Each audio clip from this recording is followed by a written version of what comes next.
Dr. Howie Leibowitz, an interventional cardiologist, was making his rounds in the emergency room when the loudspeaker blared a code blue alert. A woman in the cafeteria upstairs was in cardiac arrest. Dr. Leibowitz raced upstairs, where he found doctors already working on the woman.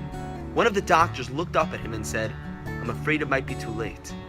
Dr. Leibowitz approached the woman and inserted an intravenous catheter directly into her heart to get her started on epinephrine, which would prevent further progression of the blood clot to her coronary arteries.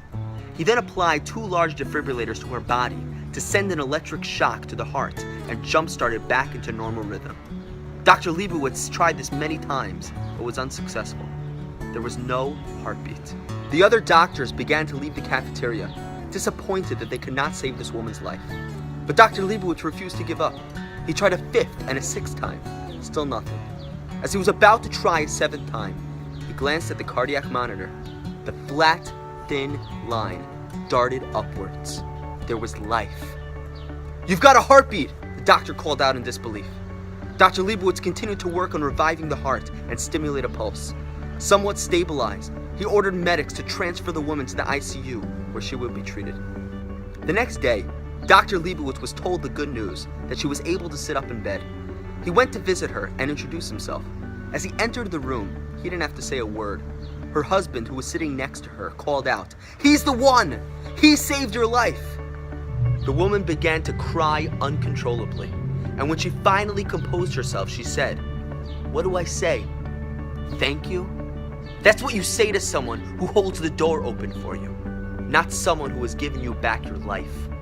But I will tell you this, when I go home and see my children, I will remember you and say, "Thank you, Dr. Leibowitz." The next time I go out with my husband or my friends, I will think of you and say, "Thank you, Dr. Leibowitz." The next time I have a birthday, I will remember you and say, "Thank you, Dr. Leibowitz." The Jewish people are called Yehudim, which comes from the Hebrew word hoda'ah, to give thanks. Living with gratitude is the essence of being a Jew, showing appreciation and thanks for everything we have and are able to do every day. The Almighty has given each and every one of us so much, starting with the gift of life. Think of all the blessings you have in your life. We each have so much to be grateful for. How can we say thank you for all the gifts that we have in our life? By living in a constant state of gratitude. Giving thanks is not a one-time occurrence. Every single day, stop and appreciate the gift of life you have been given and all of your blessings. And remember to say, "Thank you, God, thank you." That's what it means to be a Yehudi, a Jew, one who gives thanks.